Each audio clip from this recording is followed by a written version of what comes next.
Hello everyone, welcome back to my YouTube channel biology exam preparation with Nilesh Anandwani.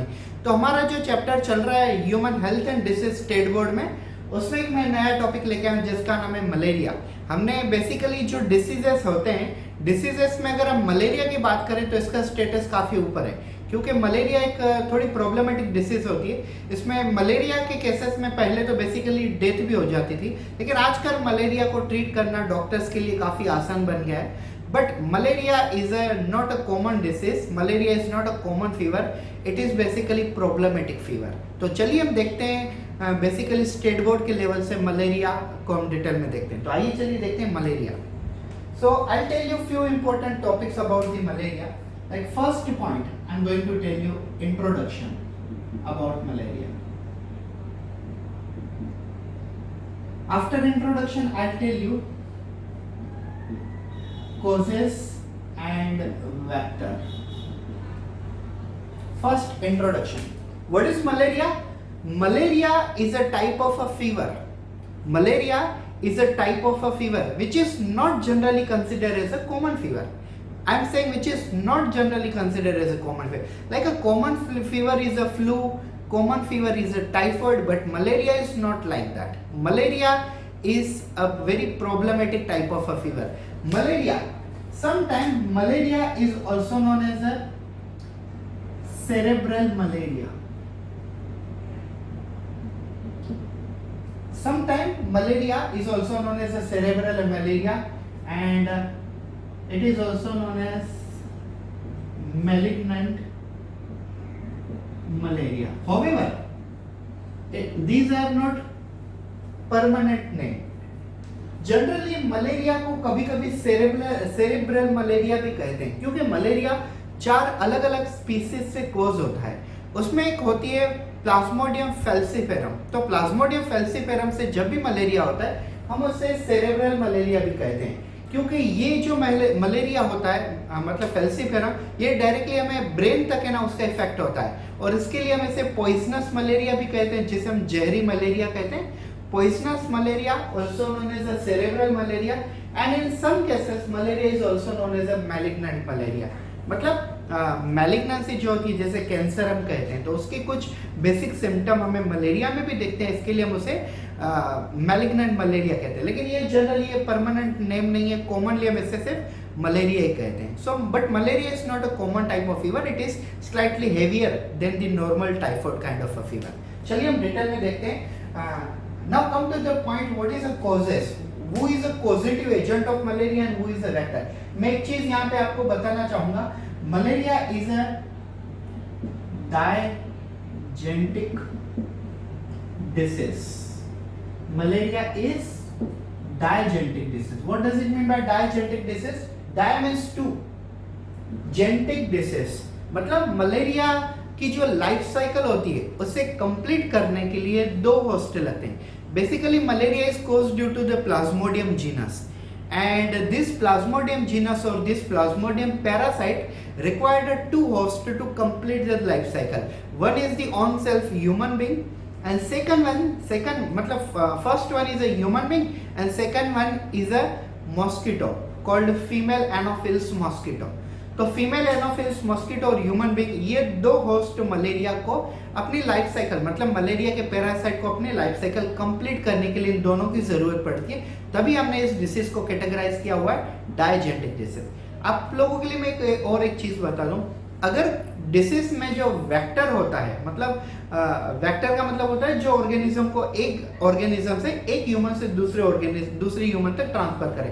मान लो अगर मुझे malaria है, तो मुझे अगर वो मस्कीटो बाइट करता है और वो मस्कीटो किसी और ह्यूमन बीइंग को बाइट करता है, तो मस्कीटो ने मेरे अंदर से पैरासाइट को ट्रांसफर करके दूसरे के अंदर ट्रांसफर कर दिया, तो वो मस्कीटो क्या हुआ? मस्कीटो हो गया पैरासाइट। मान लो अगर मस्कीटो क्या हो गया? मस्कीटो हो गया वेक्टर।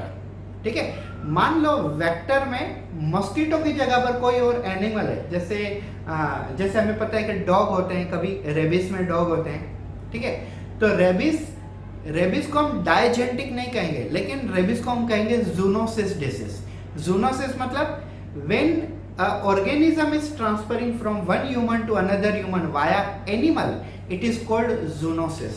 समझ रहे हो आप? Zoonosis. What is zoonosis? When disease or when the organism like a virus or bacteria transmit from one human to another human via animal, it is called zoonosis. लेकिन हमारे इस केस में मलेरिया में जो पैरासाइट ट्रांसमिट करने वाला organism है वो है मस्कीटो, तो इसके लिए इसे हम जूनोसिस नहीं कहेंगे बल्कि डायजेनेटिक डिसीज कहेंगे। तो चलिए डिटेल में देखते हैं। Generally, malaria is caused due to plasmodium. Plasmodium is one kind of a parasite. Plasmodium क्या होता है? Plasmodium is a one type of a parasite, and there are 4 different species of Plasmodium, like Plasmodium vivax. Then second one, Plasmodium falciparum. Third one, Plasmodium ovale, and fourth one, Plasmodium malariae. So this is a Plasmodium genus, which is one type of parasite, and there are 4 type of a species found in Plasmodium genus. This Plasmodium genus have one species vivax, second species falciparum, third species oval, and fourth species is malariae. मतलब Plasmodium ये जो है ये एक parasite है, उस parasite का genus का नाम है प्लाज्मोडियम, लेकिन इस प्लाज्मोडियम के अंदर 4 अलग अलग स्पीसीज आती हैं। एक होती है प्लाज्मोडियम वाइवेक्स, दूसरी होती है फैल्सीपेरम, प्लाज्मोडियम फैल्सीपेरम, तीसरी होती है प्लाज्मोडियम ओवल, और फोर्थ होती है प्लाज्मोडियम मलेरिया। और ये चारों के चारों मलेरिया कोज करती है। लेकिन अगर हम देखें कि इंडिया में या तो आसपास की जितनी कंट्री है जहाँ पे टेम्परेचर नियर अबाउट 37 के आसपास 40 डिग्री तक होता है, इन कंट्रियों में सबसे ज्यादा जो स्पीसीज पाई जाती है 90% वो होती है प्लाज्मोडियम वाइवेक्स, और उसके बाद जो पाई जाती है वो होती है प्लाज्मोडियम फैल्सीपेरम। ओवल और मलेरिया ज्यादातर इंडिया में और आसपास की कंट्री में नहीं पाई जाती है, ये कोल्ड कंट्री में ज्यादा पाई जाती है। So plasmodium vivax, if you found the 100 malaria infected patient and see their laboratory diagnosis report, you will come to know that 90% of these cases are having Plasmodium vivax, and might be you will have a 10% that they are suffering from Plasmodium falciparum, but I don't think so that you will get even 1% caused due to Plasmodium malaria or Plasmodium oval, because 90% malaria is caused due to vivax and remaining 10% caused due to the falciparum in case of India and nearby country. But in cold country you will found oval and malaria species are also available. So this is about the causes. Come to the vector. So who is a vector of who is a vector of basically malaria? So generally vector for the malaria is a female Anopheles mosquito. Female Anopheles mosquito. So female Anopheles mosquito is the vector for the transmission of malarial parasite. मतलब अगर मुझे malaria है तो मेरे अंदर इनमें से 4 में से एक स्पीसीज होगी, हम कंसिडर कर लेते हैं प्लाज्मोडियम वाइवेक्स, ठीक है। और अगर फीमेल एनोफिल्स मस्कीटो मुझे बाइट करते हैं ब्लड मील के लिए, ब्लड मील मतलब उनका खाना जो होता है वो होता है ब्लड होता है, तो वो खाना खाने के लिए ब्लड सक करने के लिए मुझे बाइट करेंगे, उनको ब्लड तो मिल जाएगा लेकिन साथ में मेरे पैरासाइट उनके मुंह में चले जाएंगे, और उनकी बॉडी में जाने के बाद वो जब हेल्दी ह्यूमन बीइंग को बाइट करेंगे सेम ब्लड पर्पस के लिए, तो उस हेल्दी ह्यूमन बीइंग के अंदर मेरे पैरासाइट को ट्रांसफर कर देंगे। तो ये होता है वेक्टर, मतलब एक जगह से दूसरी जगह पर एक ह्यूमन से दूसरी ह्यूमन तक ऑर्गेनिज्म को ट्रांसफर करने वाले को हम कहते हैं वेक्टर। ऐसे जेनेटिक्स में हम जीन ट्रांसफर करने वाले को वेक्टर कहते हैं, जैसे प्लाज्मिड होता है, ठीक है। तो ये हुआ कॉजेस एंड वेक्टर। अब हम चलते हैं बेसिकली आगे, like a sign and symptoms. After sign and symptom, we will discuss about lab diagnosis. Yes, and after lab diagnosis, we will discuss about life cycle, which is very important topic of malaria. जब भी आप malaria पढ़ते हो life cycle पढ़ना काफी important topic होता है हमारे लिए। तो पहले हम साइन एंड सिम्टम के बारे में बात करते हैं। Remember sign and symptom of a malaria are actually based on which species is infecting. Malaria के साइन एंड सिम्टम किसके ऊपर डिपेंड करते हैं? डिपेंड करते हैं कि आपको कौन सी स्पीसीज से मलेरिया हुआ है, ठीक है? तो जो स्पीसीज से आपको मलेरिया होगा उसी स्पीसीज से रिलेटेड आपकी बॉडी में साइन एंड सिम्टम आएंगे. मैं आपको कॉमनली बताता हूँ. If you are infected by the Plasmodium vivax, then you will have a few common sign and symptom. Like you will have you can say fever is common in all type of malaria. First you will have a fever, then you will have a chills. मतलब पहले आपको बुखार आएगा, fever होगा, फिर आपको ठंडी लगेगी काफी ज्यादा. Then you will have a headache. Yes, then you will have a headache. Then you will have a vertigo. मतलब आपको सिर दर्द होगा, आपको चक्कर आएंगे. चक्कर आना मतलब vertigo. So, common sign and symptom, if I take you, like headache, fever, sometime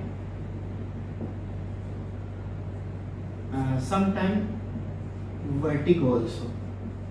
So, headache, fever, fatigue, ये तीनों कॉमन है. सिर दर्द होना, बुखार आना और थकवा लगना, वीकनेस आना, ये कॉमन है. वर्टिगो, कभी कभी चक्कर भी आते हैं. चक्कर कब आते हैं? जब आपको फैल्सिफेरम से इन्फेक्शन हो. यस, ब्रेन में ज्यादातर प्रॉब्लम होती है बेसिकली अगर आप फैल्सिफेरम से इन्फेक्टेड हो.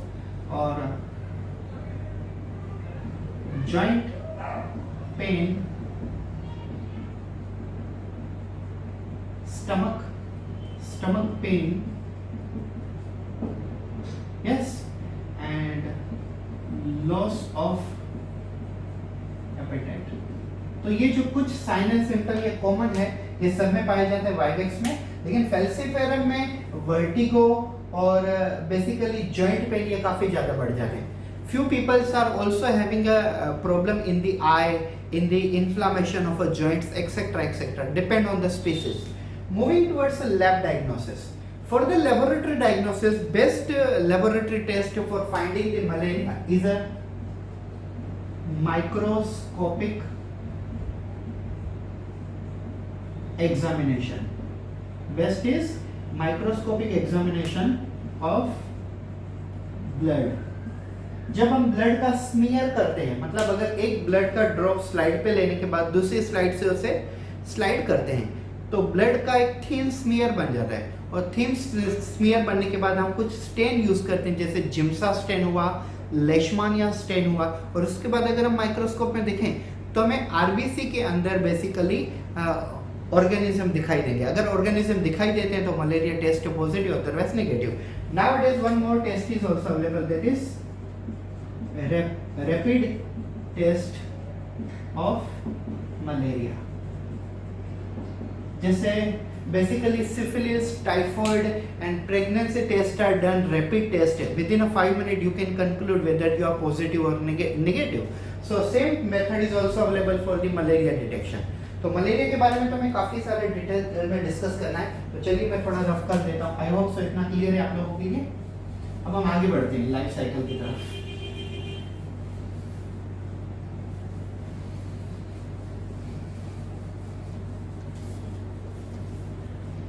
I feel that I will teach you life cycle at the end of this topic.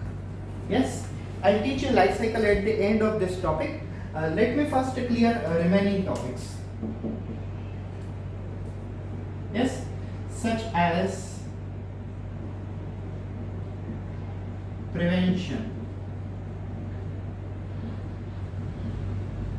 vaccination,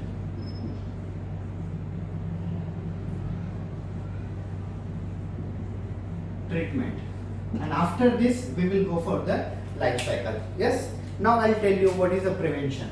सबसे पहले हमें मलेरिया से प्रिवेंट कैसे करना है.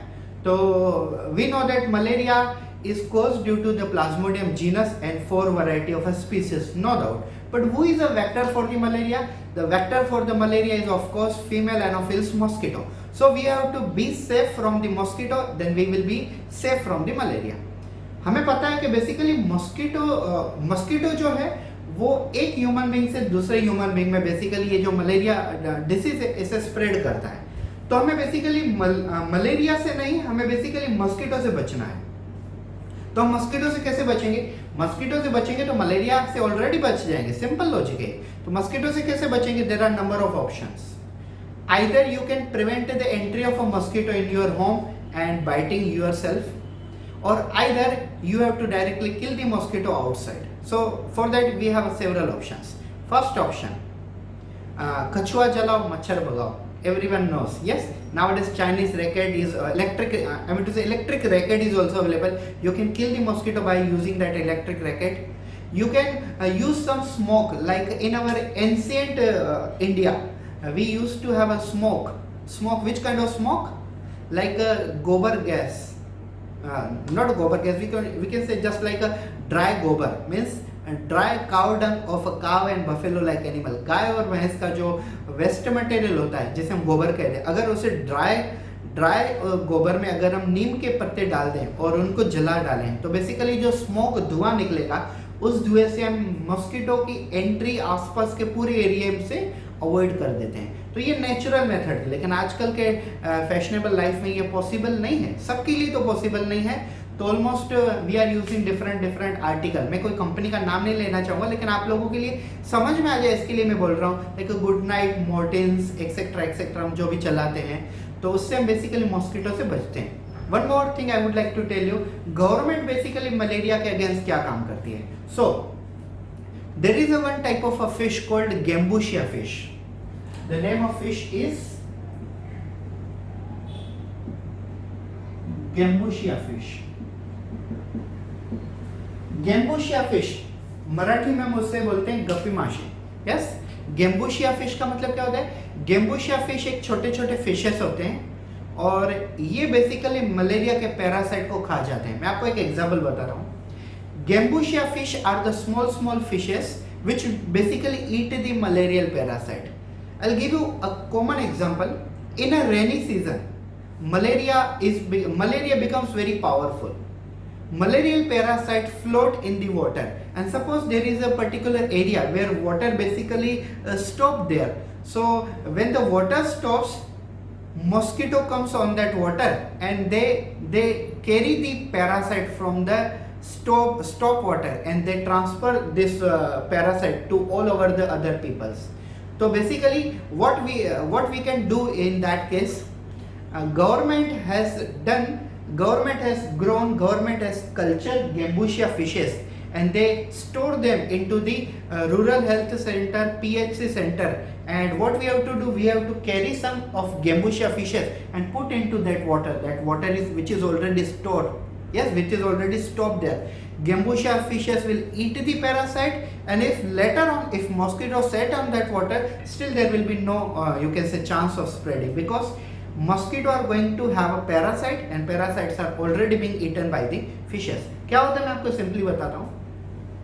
गवर्नमेंट ने रूरल हेल्थ सेंटर और पब्लिक हेल्थ सेंटर PHC जो कहते हैं हम, वहाँ पे बेसिकली एक पॉन्ड बनाया गया होता है और उस पॉन्ड में गैम्बुशिया फिश को कल्चर करते हैं, ग्रो करते हैं। बारिश के सीजन में कहीं पे भी जब पानी रुक जाता है और रुके हुए पानी के अंदर पैरासाइट होते हैं, मस्कीटो पानी के ऊपर बैठते हैं और वो पैरासाइट को कैरी करके सभी ह्यूमन बीइंग के अंदर इन्फेक्शन फैलाते हैं। हम क्या कर सकते हैं उसे, सिविल हॉस्पिटल में से या तो रूरल हेल्थ सेंटर से या तो PHC से, वहाँ से गैम्बुशिया फिशेस को पाउच में लेके आए और डायरेक्टली उस गैम्बुशिया फिशेस को उस पानी में डाल दें। तो क्या होगा, गैम्बुशिया फिशेस डायरेक्टली उस पैरासाइट को खा जाएंगे पानी में से। जैसे ही फिशेस पैरासाइट को खा जाएंगे तो हमारी प्रॉब्लम जो है वो पूरी तरह से सोल्व हो जाएगी।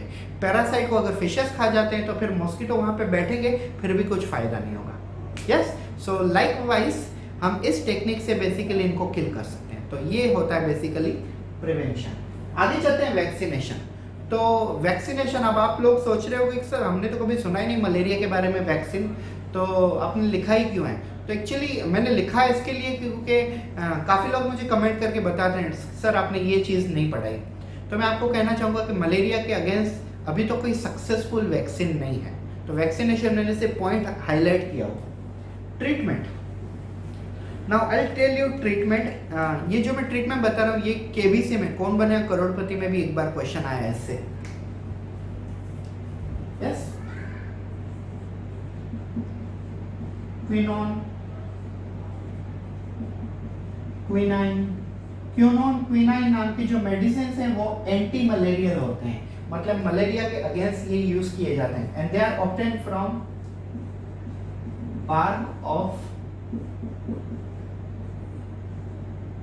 bark of cinchona plant। Basically cinchona plant की जो बाहर की जो छाल होती है, जैसे हम कहते हैं एपिडर्मिस ऑफ दैट ट्री और स्टेम, तो स्टेम की जो बाहर की जो बार्क होती है उसमें से बेसिकली क्विनोन क्विनाइन नाम के मेडिसिन बनाए जाते हैं। ये आजकल इंजेक्टेबल फॉर्म में अवेलेबल होते हैं, मेडिसिन फॉर्म में अवेलेबल, अलग अलग फॉर्म में अवेलेबल होते हैं। So these are basically given to the patient, those who are having infection of a malaria, and they can easily treated by this one. So now I am going to tell you life cycle of malaria.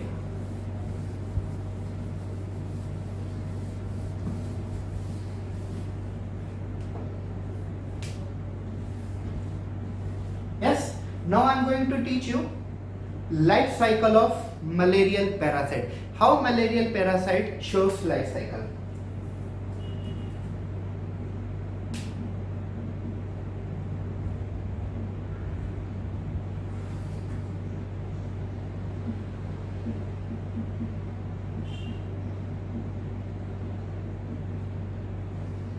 So, life cycle of a malaria, I will explain you in a circular form. Yes, I'll explain you in a circular form. Okay, just see first, just imagine here is an infected person.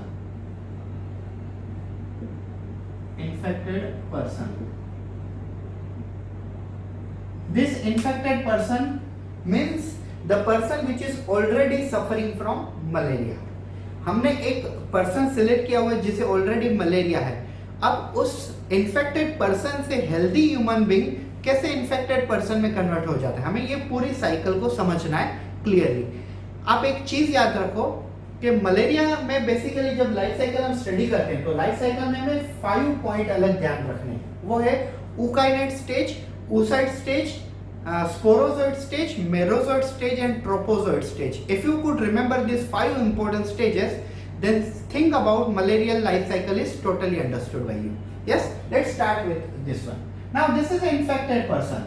So just imagine female Anopheles mosquito. Female Anopheles mosquito bites to this infected person. Yes, bites to infected person for what? Blood meal. Then what will happen? Parasite from this infected person will go into the mosquito body, into the mouth, of mosquito, and the stage will be called, I will highlight with the help of red color marker, the stage will be called ookinete stage. Yes, are you getting? Just imagine that there is one infected person.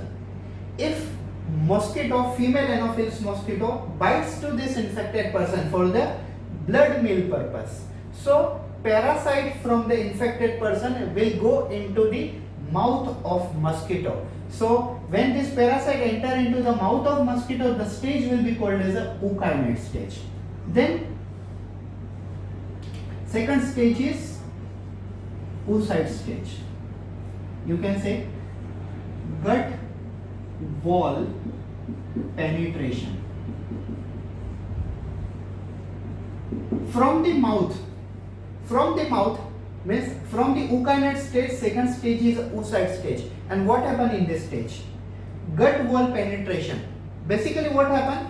This parasite from the mouth, they enter into the stomach of an insect, and when parasite do not get sufficient food into the stomach of an insect, so they start penetrating gut wall from the mosquito body, and they complete their second stage. This second stage is called oocyte.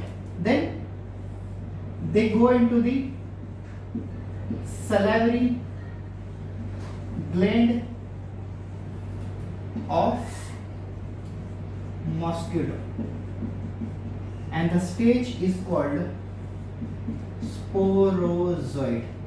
My dear students, for your kind information, sporozoid stage is asked several times in the AIPMT, Armed Force Medical College, NEET examination, and you can say MSCET examination. Several times they are generally asking you what is the sporozoid stage. So you must say in the answer, sporozoid stage is found in the salivary gland of a mosquito. Now you just imagine if this mosquito bites to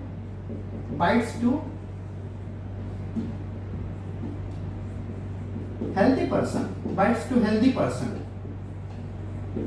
So this mosquito bites to healthy person and parasite will be released into the body of human being, and the stage will be called merozoid. That time they will attack liver cell. It will be called hepatocyte, and after the liver cell they will finally attack to the RBC, and the stage is called trophozoite. Yes, and now finally you can say healthy person turn into infected. Yes, this is called life cycle of malaria. I hope so आप लोगों को समझ गया होगा. मैं फिर से एक बार समझा देता हूँ. अब मैं आपको एक एग्जांपल के साथ में समझाता हूँ. जस्ट इमेजिन कीजिए कि ये इन्फेक्टेड पर्सन, ये वाला इन्फेक्टेड पर्सन है एक्स पर्सन. तो एक्स पर्सन को ऑलरेडी मलेरिया है. अब उस एक्स पर्सन को अगर कोई इंसेक्ट नहीं, फीमेल एनोफिलिस मॉस्किटो बाइट करता है ब्लड खाने के लिए, तो बेसिकली पैरासाइट जो है इन्फेक्टेड पर्सन के वो मॉस्किटो की बॉडी में अंदर चले जाएंगे, और मॉस्किटो की बॉडी में सबसे पहले माउथ में जाएंगे ये पैरासाइट. तो माउथ में जो स्टेज कंप्लीट होगी उस स्टेज को हम कहेंगे ऊकाइनेट. और फिर मॉस्किटो के अंदर ये पैरासाइट माउथ से गट में चले जाते हैं, वहां पे उनकी स्टेज कंप्लीट होती है ऊसाइट, और तब वो क्या करते हैं, गट के वॉल को पेनिट्रेट करते हैं, मतलब स्टमक के वॉल को पेनिट्रेट करते हैं, वहां से न्यूट्रिएंट खाते हैं, और फाइनली ये पैरासाइट सलाइवरी ग्लैंड में चले जाते हैं, और उस स्टेज को हम कहते हैं स्पोरोजोइट. ये तीन stages, ookinete in the mouth of mosquito, oocyte in the gut wall of mosquito, sporozoite in the salivary gland of mosquito. ये तीनों के तीनों स्टेज मॉस्किटो के अंदर बेसिकली मैच्योर्ड होती है, मॉस्किटो के अंदर कैरिड आउट होती है. अब मॉस्किटो जो है वो मॉस्किटो अगर कोई हेल्दी पर्सन को बाइट करता है, तो सबसे पहले हेल्दी पर्सन के अंदर जब ये पैरासाइट एंट्री करते हैं तो ये लिवर सेल को अटैक करते हैं. लिवर सेल को हम कहते हैं हिपेटोसाइट, और लिवर सेल में जो स्टेज कंप्लीट होती है उस स्टेज को हम कहते हैं मेरोजोइट. और फाइनली ये पैरासाइट आरबीसी को अटैक करते हैं और उस स्टेज को हम कहते हैं ट्रोफोसाइट. और यहाँ पे जो हेल्दी पर्सन है वो भी इन्फेक्टेड हो जाता है, किससे, मलेरिया से. So this is the life cycle of a malaria. Healthy person turn into the infected person. Now this stage is called trophozoite. अब काफी सारे लोग ऐसे मुझे पूछते हैं कि सर ट्रोफोसाइट स्टेज में जो हीमोग्लोबिन होता है उसका क्या होता है. तो मैं आपको बताता हूं. इमेजिन कीजिए ये वाला है हमारा आरबीसी, और आरबीसी के अंदर ये जो है वो है एचबी, मतलब हीमोग्लोबिन. ठीक है. तो ये जो पैरासाइट होते हैं ट्रोफोसाइट स्टेज में, ये हीमोग्लोबिन के साथ बाइंड करके हीमोग्लोबिन को ब्रेक कर देते हैं. हीमोग्लोबिन को ब्रेक करते हैं और एक पॉइजनस केमिकल प्रोड्यूस करते हैं जिसे हम कहते हैं हीमोजोइन. और हीमोजोइन ये जो पॉइजनस केमिकल है ये आरबीसी को पूरी की पूरी तरह डिस्ट्रॉय कर देता है. हीमोजोइन केमिकल, ये याद रखिए, हीमोजोइन केमिकल आरबीसी के हीमोग्लोबिन को पूरी की पूरी तरह डिस्ट्रॉय कर देता है. और डिस्ट्रॉय करने के बाद ये जो पैरासाइट होते हैं ये बाहर निकल के दूसरे फ्रेश आरबीसी को अटैक करते हैं. ठीक है, दूसरे फ्रेश आरबीसी को अटैक करते हैं. और ऐसे ही करते हमारी बॉडी में काफ़ी सारे आरबीसी जो है वो इन्फेक्टेड हो जाते हैं और हमारी पूरी बॉडी में मलेरिया स्ट्रांगली फैल जाता है. अगर मलेरिया फेल्सिफेरम है, प्लाज्मोडियम फेल्सिफेरम, तो हमें ब्रेन तक इफेक्ट होगा. और मलेरिया अगर बाइवेक्स है तो हमारी बॉडी के काफ़ी सारे पार्ट्स में बेसिकली उसका इफेक्ट हो सकता है. So this case is malaria. This disease is malaria. This is life cycle of malaria. Thank you so much for attending this lecture. If you like this video, if you like this lecture, please hit the like button and press the subscribe button, and also hit the bell icon so that you will be notified new video when I will come online, or when I will upload my video related to NEET, CET, NET, GATE, PAT, IIT, JEM. Thank you so much. Have a good day.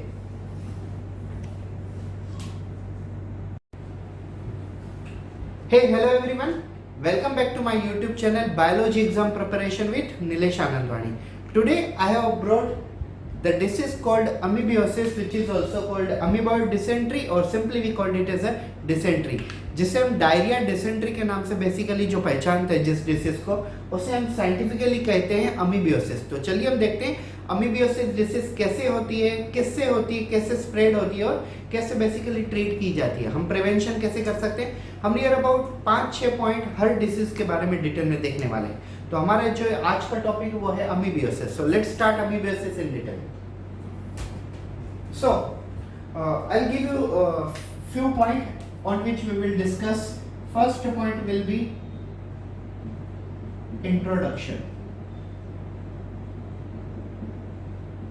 Second point we will discuss, which will be you can say causes. So first one, what is amoebiasis? Amoebiasis is also known as a amoeboid dysentery. It is simply known as a dysentery. मतलब amoebiasis के काफी नाम है. It is simply called as a dysentery. It is also known as a diarrhea. Sometimes it is also known as bloody diarrhea. Sometimes it is also known as bloody diarrhea. Now I'll tell you.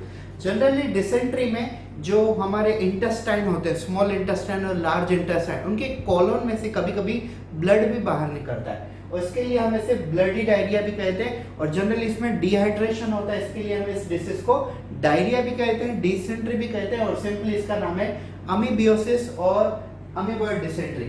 अमीबियोसिस is generally caused by what? It is generally caused bye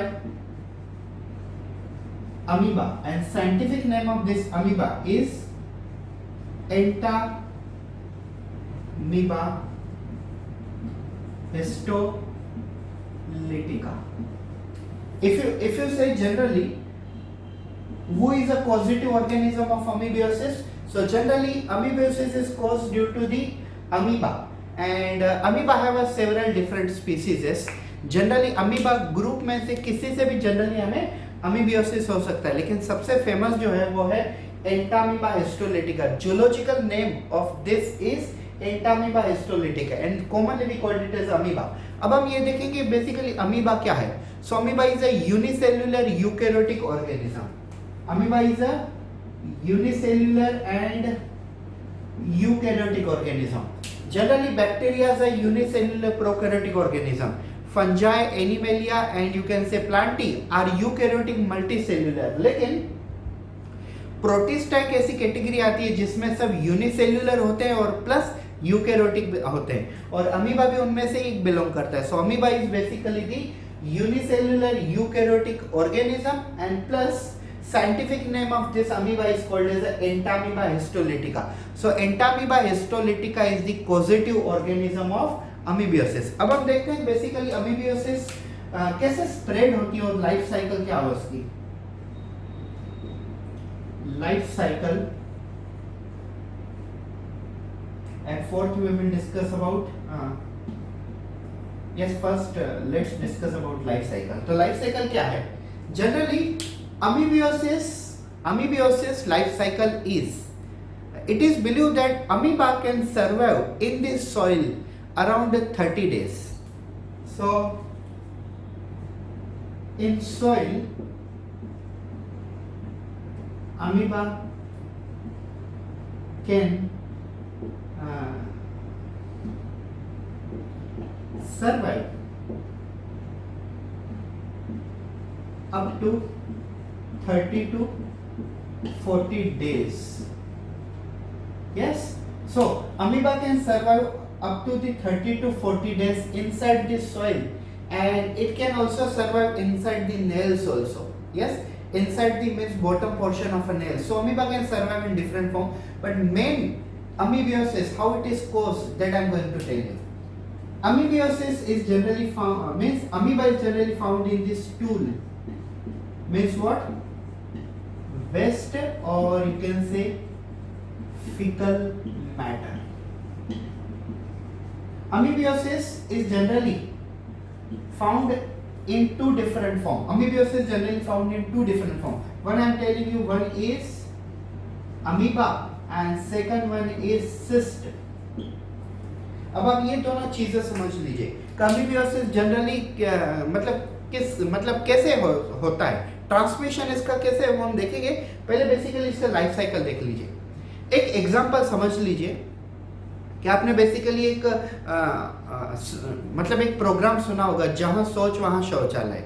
ठीक है, मतलब basically जो लोग open place में latrine करते हैं, जो आजकल तो ये बेसिकली सिटीज में तो है ही नहीं, गांव में भी अभी ऑलमोस्ट नहीं है. कुछ ही ऐसे शायद गांव होंगे जो ये प्रोसीजर होती होगी वहाँ पे, लेकिन आई थिंक सो अभी गांव में भी काफ़ी नॉलेज, काफ़ी लिटरेसी बढ़ गई है, और वो उन लोगों को भी समझ गया है कि बेसिकली अमीबियोसिस एस्केरियासिस नाम की जो बीमारी है वो ओपन प्लेस में लेटरिन करने से ही होती है. तो आप समझ लीजिए, पहले मान लो एक व्यक्ति को अमीबियोसिस ऑलरेडी है, तो उसके पेट में अमीबा नाम के ऑर्गेनिज्म ऑलरेडी है.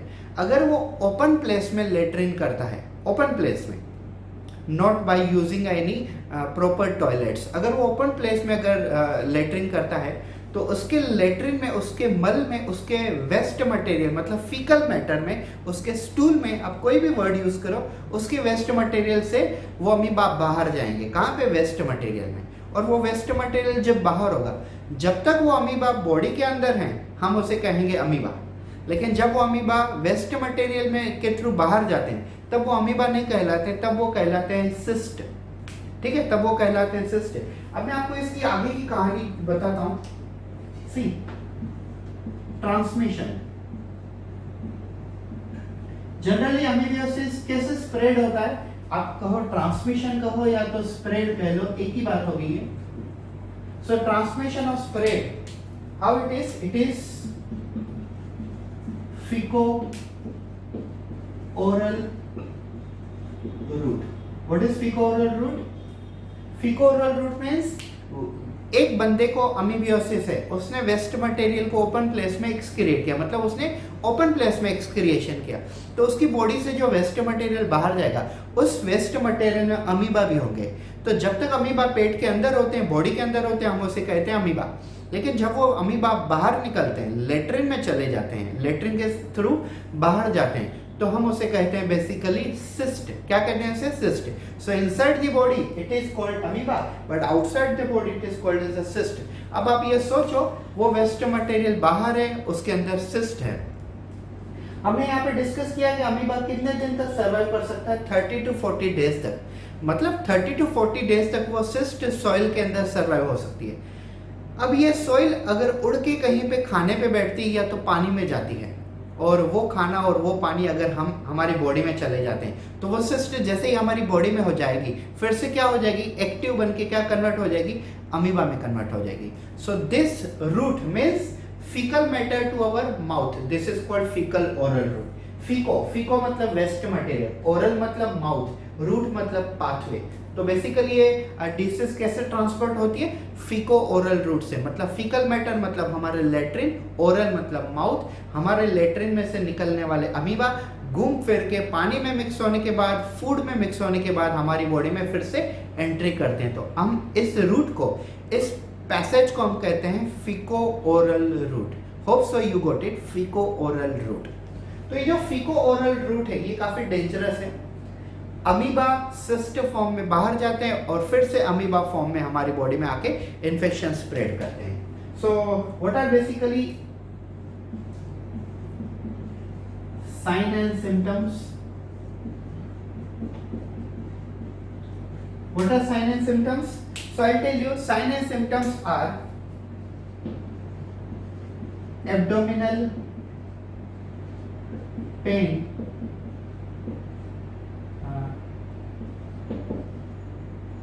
abdominal cramp, abdominal cramp, stomach ulcer,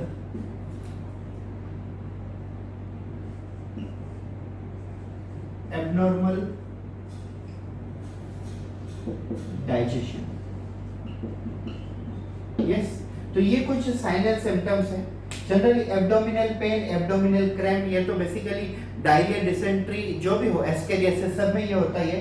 stomach ulcer, कुछ कुछ पेशेंट ऐसे होते हैं जिनकी अगर इम्यूनिटी कम हो तो उनको स्टमक अल्सर होने के चांसेस होते हैं. फिर एबनॉर्मल डाइजेशन, डाइजेशन कभी भी प्योर प्रॉपरली नहीं होती, प्रॉपरली डाइजेशन नहीं होती है, तभी तो बेसिकली अमीबियोसिस हमारी बॉडी में इन्फेक्शन कॉज करते हैं. आपकी जानकारी के लिए मैं बता दूं, for your kind information, I would want to tell you where actually amoeba reside in our body. So when amoeba attack in our body, they first attack in small intestine, and from small intestine they move towards the large intestine. And if you do some laboratory test, like if you do some lab diagnosis, so you can do lab diagnosis by some method like a colonoscopy. आप अपने large intestine की colon की endoscopy कर सकते हो, जैसे हम कहते हैं कोलोनोस्कोपी, आप वो कर सकते हो. फिर आप बेसिकली स्टूल एग्जामिनेशन कर सकते हो. अगर आप वेस्ट मटेरियल, जैसे बच्चों को अगर हो जाती है अमीबियोसिस, तो उसका वेस्ट मटेरियल अगर आप स्लाइड के ऊपर लेके उसकी एग्जामिनेशन करो माइक्रोस्कोपिक, तो आपको माइक्रोस्कोप में बेसिकली पैरासाइट दिखेंगे जिनको हम कहते हैं एंटामीबा, हिस्टोलिटिका है तो अमीबा. सो आप माइक्रोस्कोपी भी कर सकते हो, स्टूल एग्जामिनेशन कर सकते हो, या तो कोलोनोस्कोपी कर सकते हो. इनमें से कोई भी लेबोरेटरी डायग्नोसिस आप कर सकते हो. You can perform any kind of laboratory diagnosis either bye directly stool examination. Inside the microscope you can see the amoeba. You can go for the microscopic examination, you can go for stool examination, you can go for colon examination by called colonoscopy, a technique. Yes, then if you think about prevention and last about treatment. Yes, so how can you go for the prevention? Simply, amoebiosis is generally means this amoeba is generally transferred from one person to another person by infected water, infected food material. You can say contaminated water or contaminated food material. अगर ये आपको word नहीं समझ रहा होगा तो देखिए, this is contaminated food and contaminated water. Contaminated हो जाना मतलब खराब हो जाना. अगर फूड में अमीबा के सिस्ट बैठ जाते हैं तो वो फूड को कैसे कर देंगे, वो कंटेमिनेट कर देंगे, मतलब खराब कर देंगे. सिंपल सा लॉजिक है उसका, खराब कर देंगे. और पानी के अंदर भी बेसिकली अमीबा आ जाते हैं, सिस्ट आ जाते हैं, तो पानी को भी वो कंटेमिनेटेड कर देते हैं. वो पानी फिल्टर होता है no doubt water treatment plant में, लेकिन अगर वो प्रॉपरली नहीं होता है और अगर अमीबा वहां से बाहर नहीं निकलते तो अमीबा हमारे ओरल के थ्रू, माउथ के थ्रू हमारी बॉडी में जाएंगे, या तो फूड के थ्रू, माउथ के थ्रू हमारी बॉडी में जाएंगे. दोनों ही केसेस में अमीबा हमारी बॉडी में जाना निश्चित है. उनका अमीबा का हमारी बॉडी में एंट्री करना ये फिक्स हो जाएगा, either via water either via food. तो आपको प्रिवेंशन क्या करना है? सबसे पहले आफ्टर मीन्स सबसे इंपॉर्टेंट ये है प्रिवेंशन इसका, use a proper toilets. If you don't have a toilet at home, everyone nowadays has, but if you don't have a toilet, then use a government toilet. But if such kind of facility is also not there, then try to manage, avoid the basically excretion into the open place. Yes, अगर आप open place में excretion avoid कर देते हो तो basically amoeba का spread amoeba spread होंगे ही नहीं. ठीक है, ये सबसे पहली बात.